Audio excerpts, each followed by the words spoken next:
Hi, I'm Dr. Mitch Harlan, and welcome to the Truth Talks podcast. On this episode, this is something that is very, very, very important to Truth Talks. I have a guest here, producer Chaz. You know we've absolutely run out of complete content. No, this is something that's very near and dear to us. We're going to talk a little bit about Rivers Promise.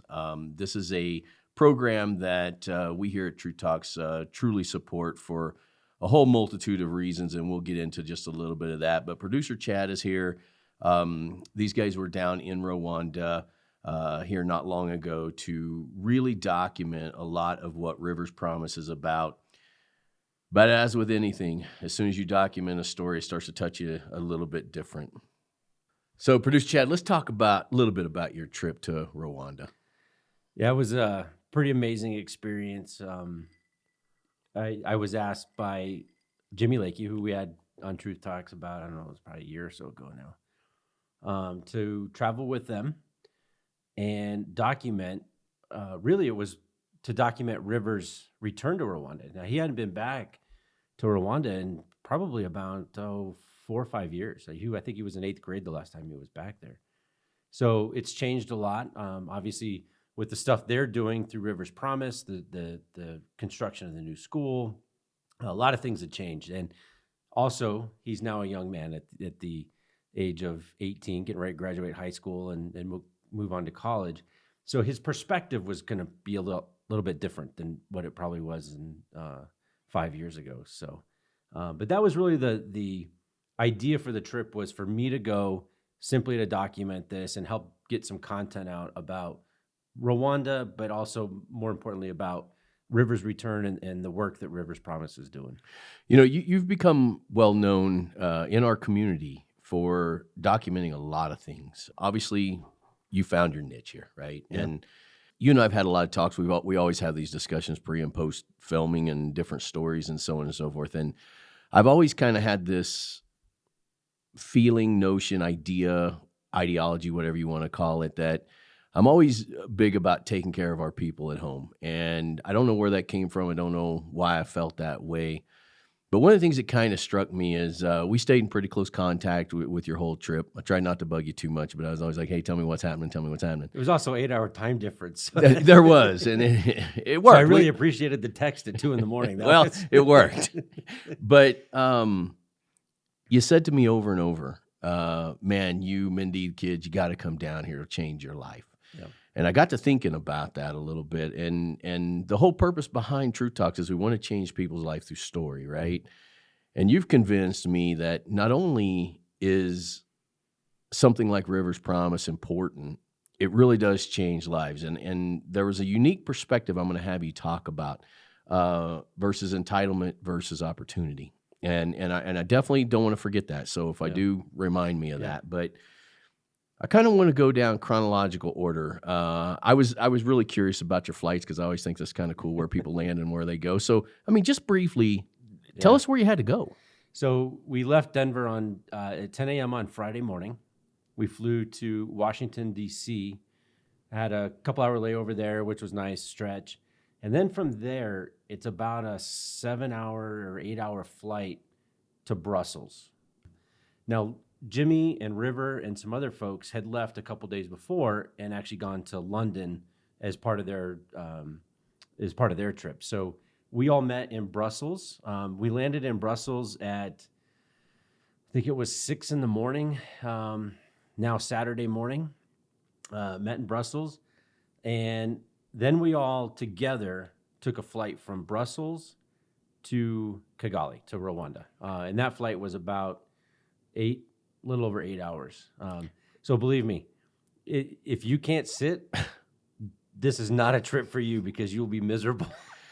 But you know what? It also kind of hammers home a point. This is a long way away, right? Yeah. It's a long way away. It's a whole different side of the world, right? That we just don't really think about. Yeah. We don't think about it until it comes to you. And that was actually part of your job, was to bring that part of the world to us. And I've seen a lot of the footage, and it is absolutely amazing. We support this because we support Jimmy. We support River. And we know the people that are associated with this program. And these are people who have money and have a way of making a difference. And I guess really up until I saw your footage and stuff, I didn't know how much of a difference, but you got to see it firsthand. Yeah. So tell us about that. You don't realize how big of an impact you can make until you get to go experience it, right? And I'll tell you this: we've always joked, when we had Jimmy on, he was saying how they call him Papa Kazungu, right? And in Kirwandan, which is the language that they speak, Kazungu is for lack of better words, it's like a half white, half black person, right? But we always joked that he had this persona of Papa Kazungu, right? And everywhere he'd go, Papa Kazungu, Papa. I didn't realize how big of a personality he was and how big of an impact he has made in Rwanda until I got to travel with him there. But I can honestly tell you, everywhere we went, people knew Jimmy, right? That's the impact he's made, to the point where he had waiters and hotel staff from hotels that he'd stayed at 5 years ago that met him at the hotel on this trip. They heard he was in town. They wanted to come say hi to him. So that's the impact that he's made as a person. Now, to your question though, to see the impact that he's made in the communities, in the village, was even bigger. I mean, literally, these people walked.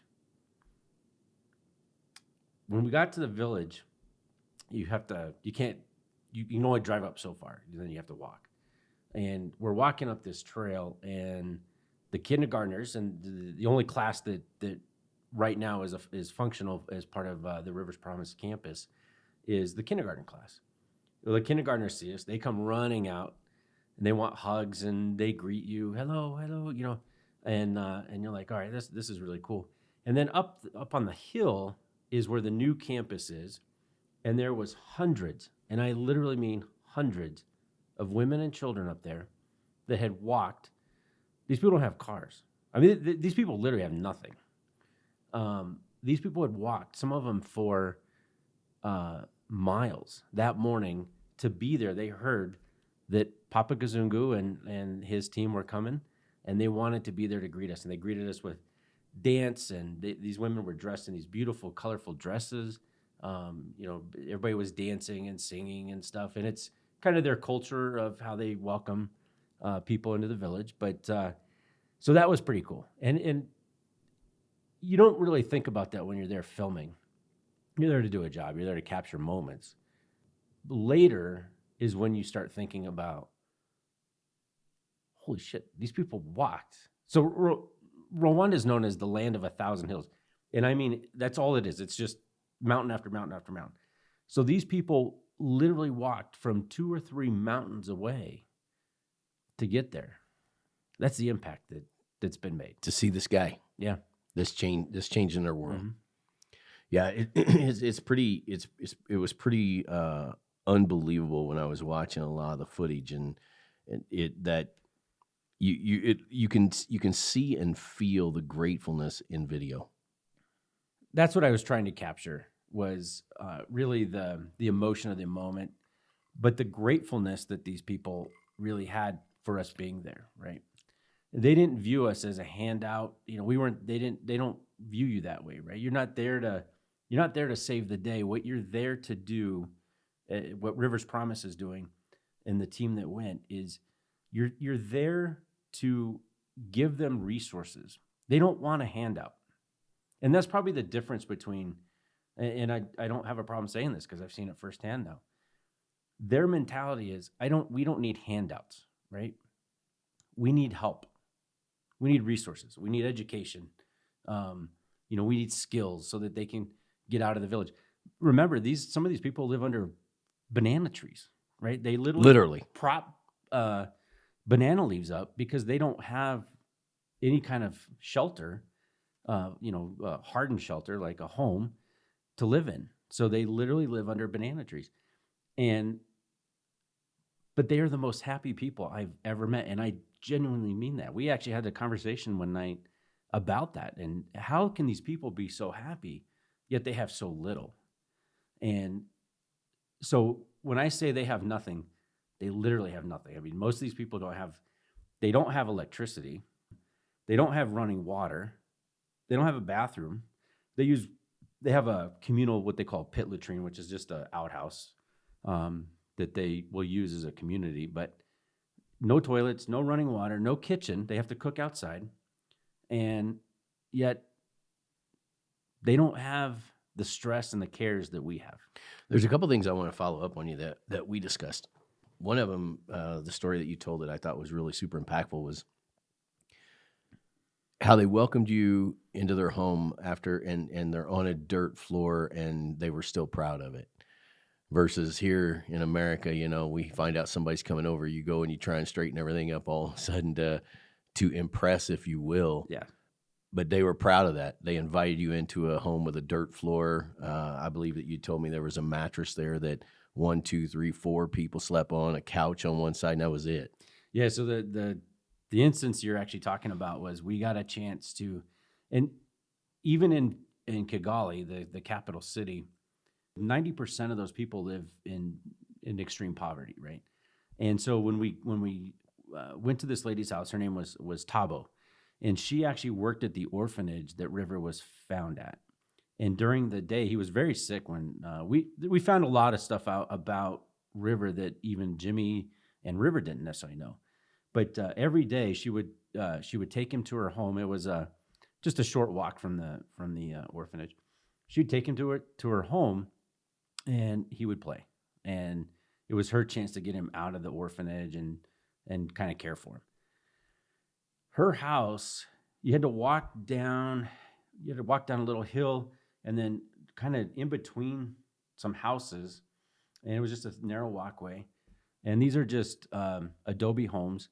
Her house was probably no bigger than the studio. It was actually probably smaller than the studio. No window, no door. She had basically a sheet or a curtain for a door, and it was a dirt floor. And there was a mattress in one corner, a couch, and a small chair. And when you walked in, it was pitch ass black in there. I mean, you couldn't. In fact, we actually had to come outside because I couldn't film in there. It was just too dark, and I didn't bring lights or anything. So we ended up having to come outside. But to your point, she wasn't embarrassed to have us there. In fact, she hugged every single person. I mean, we couldn't start talking until she had given everybody a hug. And later on, Jim and I were talking, and he said, you realize that she lives there. She's in her 60s, I believe now. Her daughters live there, most likely with her. Their children live there. There's one mattress. And so they are proud people. You said something else too, because we're always trying to make a difference, and you were telling me kind of approximately what somebody like that would make. And I'd said, can we send her money? Because literally when you think about it, this lady was a massive influence in River's life. Mm-hmm. And then River gets sent out. We have faith-based stories, and you got to believe God's in the part of this somewhere, right? Like, why River? Why was, we talked about where they set him when they were leaving him there, right? And there's just too many things that lead down this road of this was all supposed to happen. And I said, well, can you send him money? Talk about why you can't. As Americans, we think the way to fix something, especially when you talk about poverty or homelessness, is throw money at it, right? Just give them some money. That doesn't solve anything. And I mean that wholeheartedly. Even here, if somebody is on the street and you give them $10, you're not helping them. You think you are because you feel good. Oh, I gave them $10. You can go get a meal. The reality is they're going to go blow it on. You're either going to go blow it on drugs or alcohol or whatever else, or you've now put them actually in a little bit of danger because another person sees that you just gave them money, and after you leave, it's possible they get mugged, they get, beat up, whatever.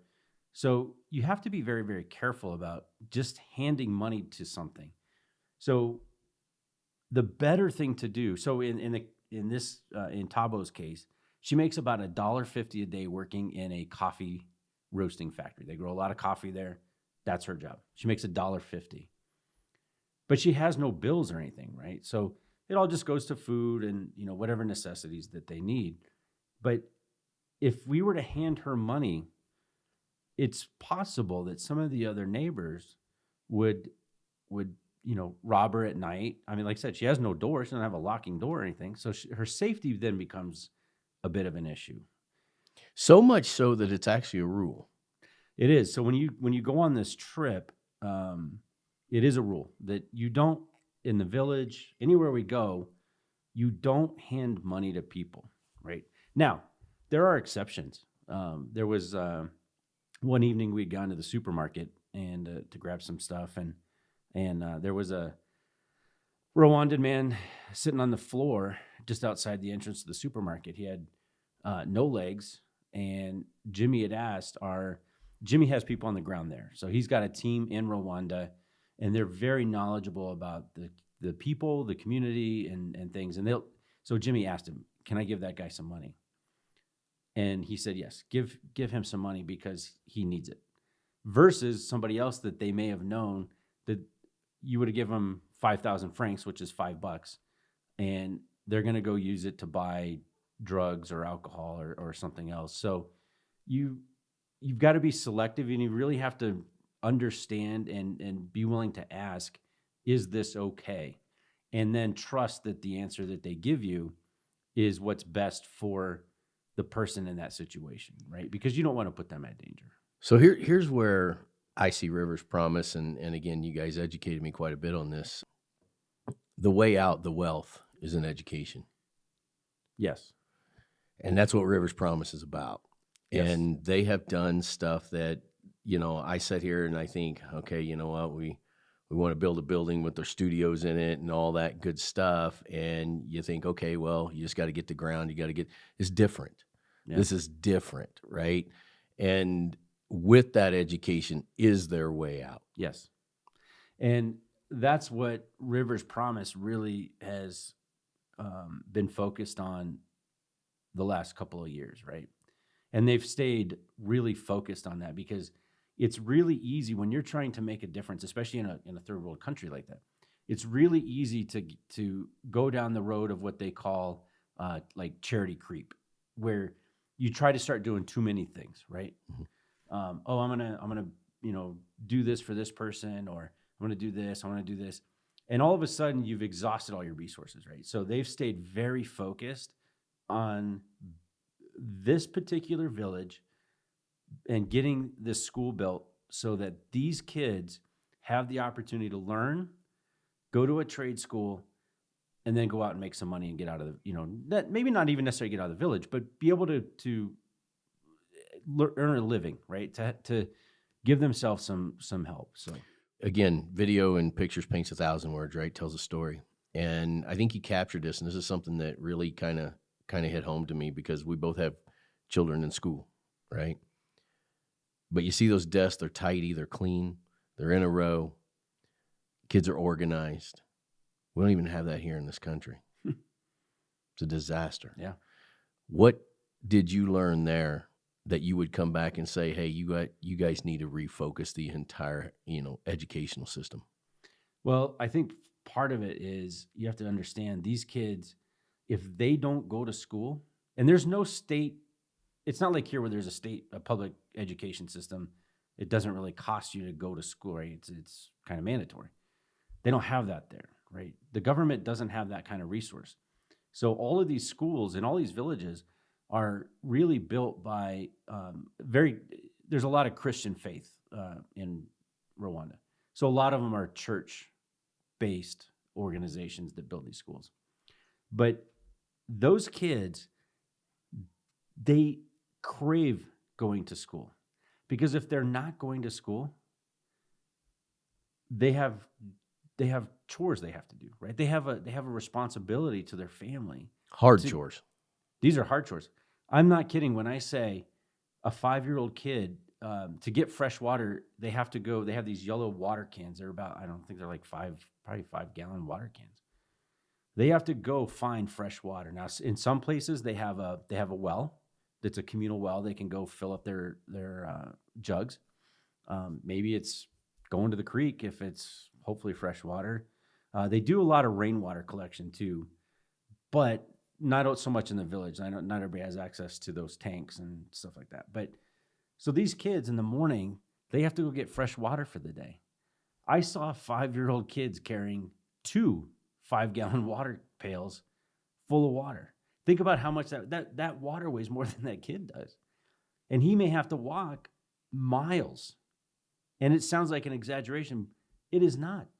I mean, this kid will walk a mile or 2 barefoot to go get water. And so that's his job. They're teaching their kids education is better than hard labor. Yes. And yet here, if our kids just don't decide to get an education, they still get to live in mom and dad's house and just do whatever they do. And I'm guilty of it too. We all are. Yeah, well, my kids are going to get some 5-gallon pails and they're going to be going for some fresh water. Hell, if I can get them just to go down to the sink in the kitchen, that's a good thing, right? Yeah.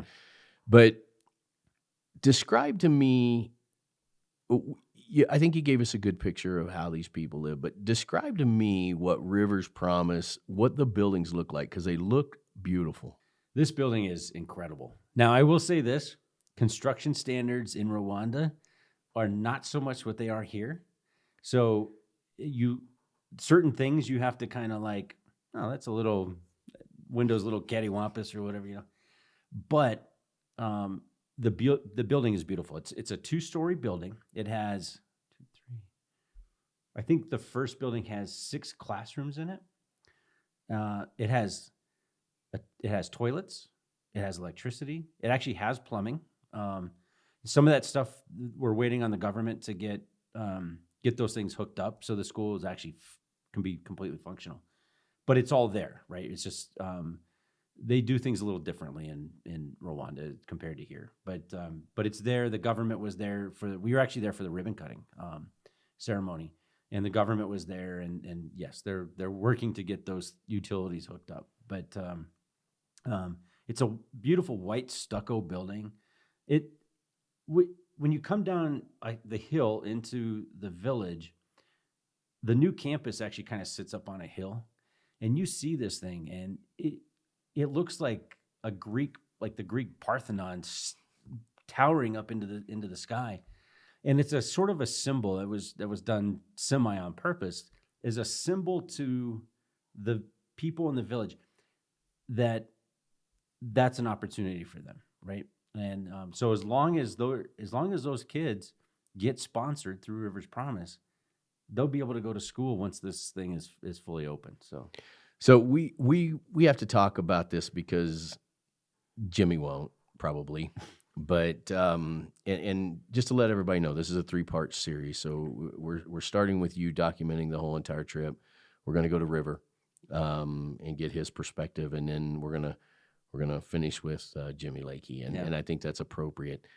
What blows my mind is the way you describe that school. It's one man's dream, right? One man's idea, one man's promise. Because River's promise is actually the promise from Jimmy to River. It is.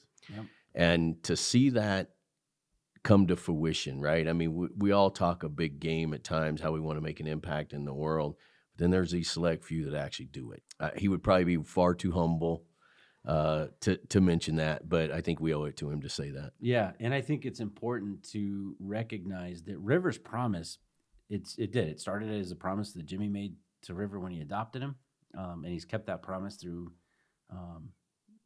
River's entire life. But it's still a very small grassroots nonprofit organization. But yet they're doing things that are as big, if not bigger, than some of the biggest nonprofit organizations that claim to be helping, around the world. And it's all because of Jimmy's faith, the people that he has in his network, and the belief that they have in him and the work that he's doing. And so I think we're going to see Rivers Promise really grow in the next year or two as we are able to bring the storytelling piece, the video piece, and some of the content that really illustrates what they're doing so people can see it firsthand. And kind of going back to the whole thing about money, the $45 a month that you can sponsor a kid through riverspromise.org with, gets that kid health insurance, gets that kid family fresh water, food, and the kid in education. $45 a month. That's an impact. If you just give somebody $45 on the street, that's not a long-term impact, right? That's a short-term, I feel good because I gave somebody money. Mm-hmm. Yeah, and that's what kind of changed my mind, right? That's what made me. That's the thing that made me rethink how I think, right? And that's kind of part of our whole program. We try and make people rethink how they think, right? All that's good. I'm going to really get pretty hardcore on Rivers Promise when we bring Jimmy on the show. But you know me. I now know you and the way we do things at Truth Talks, right? Yeah. And it's all about the story. You know, how did it impact you personally? So you probably start out behind the camera, but that's probably not where it ended. No, my time in Rwanda, for the most part, I was really focused on what I was there to do, right? Capture these moments and try to come up with the story that we wanted to use that content to tell. But so the very last day, it was Friday. We were leaving that night, Friday night. We were flying out of Kigali at like 9 p.m.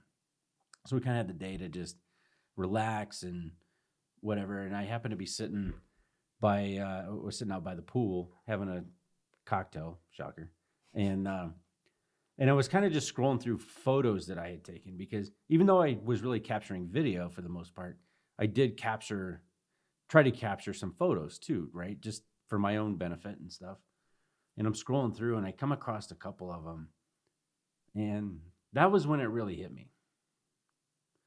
That's when it really hit me about how blessed we are for what we have. But it also hit me how much we take for granted what we have. And, you know, there's people that just don't have anything, you know. And one of the cool things is I'm getting a little, allergies are kicking in, sure, you know. Sure, it's part of that travel thing. When you come back, you know, you tend to get a little cold and stuff, but so the sinuses are kind of running. Yeah. But one of the things that really struck me in that moment as I'm flipping through these pictures, and there's a couple of pictures that I got that will be framed and stuff, but what really struck me was these kids loved having their picture taken, right? They want their picture taken. You know, you just stand there. They want, you know, they'll stand there, they'll smile, you know, they'll do whatever to get their picture taken. They'll take it with you. I mean, they absolutely loved, you get 15 of them around you and you're doing a selfie, and they ate it up.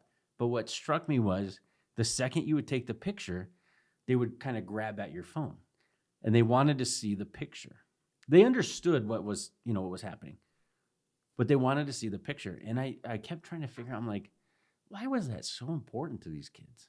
You know, other than the fact that they just don't have cell phones and they don't, you know. And then it kind of dawned on me, most of these kids don't know what they look like.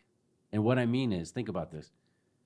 The only way they know what they physically look like is through a reflection in water, if they're at the creek or whatever. They don't have mirrors. They don't have cameras. They have none of that. So that's their way of actually understanding and seeing what they look like. And that was a really profound moment for me of the just how these people live. But it's so powerful when you think about it. But how appreciative they are of it too, right? And but it's so powerful, right? Because that goes against how we do it here. It's all about what you look like. Yeah. But that is so different than here. Like I would assume that maybe the makeup industry over there doesn't do so well, right? If you open a makeup shop, you will go broke in Rwanda. Yeah. And the clothing, you know, I mean, now people probably do that for other people to see and so on and so forth, but there's probably so much we can learn by the fact that, you know what, it's how people perceive us, not how we look. I'll tell you the other moment the other lesson, the other thing that hit me that day, and it's kind of carried over since I've been home, and really gave me some very different perspective. Is you have to remember, it's only been about 30 years since the Rwandan genocide, if anybody remembers or understands what that was. And we had a chance to go to the genocide memorial our first day, and it was I think that's an important piece that you have to do if you go to Rwanda. And it has to be your first day, because you have to understand what happened, where Rwanda was in 1994, and where Rwanda is today. And I'll tell you this, it's one of the cleanest, safest cities I've ever been in anywhere in the world. Not that I'm a big world traveler, but certainly it's incredibly clean and it's incredibly safe. And I think they call it the safest, cleanest place in Africa, actually. So, but you have to understand the genocide that happened. And in 1994, 1 million people were slaughtered. Basically, the two tribes in Rwanda, the Hutus and the Tutsis, basically went to war, and they slaughtered 1 million people amongst themselves. And in some cases, this was family that killed family members, next door neighbors killing next door neighbors. And today, they really honor that. But what they do is they realize that to move forward, they had to get past that, right? What are you going to do? Incarcerate, half the country because they had murdered somebody? That's not even physically possible. You don't have the infrastructure for that. So what they had to do is they had to come up with a program, and not just a program, they had to come up with a culture that everybody in Rwanda believed and bought into, and that was this idea of forgiveness. And they have. And so I really brought that back, and I was like, fuck, man, if these people can forgive somebody that slaughtered their family, how can I not come back and forgive people in my life that have, done some things or are going through stuff? And I was like, it's just petty, right? It's petty of me to hold on to that. Now, they need to be accountable for what they did, but I can forgive them, and I don't need to bear that burden anymore, right? And so that was a huge piece that I brought back, is this idea of stop carrying the burdens of what other people do. Just understand that, they're just humans, and we all make mistakes, right? Yeah. And we don't need to hold that grudge. When you get impacted like that, especially hearing those stories of the people who were directly responsible for some of River, some of his stuff, and from the people who found him to the mom who wanted to keep him to the lady that you were just spoke of that took him out and got him around. There's what is interesting is you got to travel halfway around the world to people who have nothing to learn the greatest lessons. It's pretty mind-blowing when you think about it. Yeah, it's really unfortunate that we can't learn those lessons here. However, I think it's important that anybody that can go on that journey, I think it's an important journey that people go on if you can do it, because it will change your life, right? And I think from that, you can bring that back here and then start to make changes here, right? Whether that's the forgiving somebody that's, that you've got some beef with or you're holding a grudge against. Maybe it's just understanding and being, how blessed we are, and the humility to say, fuck, we live a pretty damn good life. And I'm sitting here worrying about, what are we having for dinner? Are we having steak and lobster? Or are we doing, the, spaghetti or whatever? Like, it really just puts into perspective how blessed we are. And to bring that back, and it becomes infectious when we want to share that story, just like we are today, and like we have since the trip. And everybody on the trip did such an amazing job of sharing their little stories and the things that impacted them and the photos and the videos and everything else, but making it all about not them and what they learned, but what Rivers Promise allowed them the opportunity to see and feel. So I don't want people getting fatigued because we really want to help Jimmy raise some money here. Yeah. A lot. So there's a couple things I want to hit real fast. One, a desk is how much? How much do we? $70. $70 a desk. These are custom built desks that will be built right there in the village. Okay, $70. We've drank $70 worth of stuff probably here as we filmed this morning, right? Yeah. What does a $70 desk do? What does it do? Yep. The importance of the $70 desk is it puts a butt in a seat. If we don't have, and I say we because I really truly feel like I am part of the Rivers Promise team. We went all in. Yeah, we're all in. So when I say we, that we are, this is our team. It puts a butt in a seat, and as long as we put butts in seats in these classrooms, the powers to be that are helping with this campus construction project will then greenlight the next phase. So right now, the building that's just done, if I remember correctly, I believe that's going to be kindergarten through, I think, third grade. And I apologize, I can't remember, but it's something like that. It'll be kindergarten through like second grade or third grade, and then the next phase will be, basically that middle school piece, and then there'll be high school piece.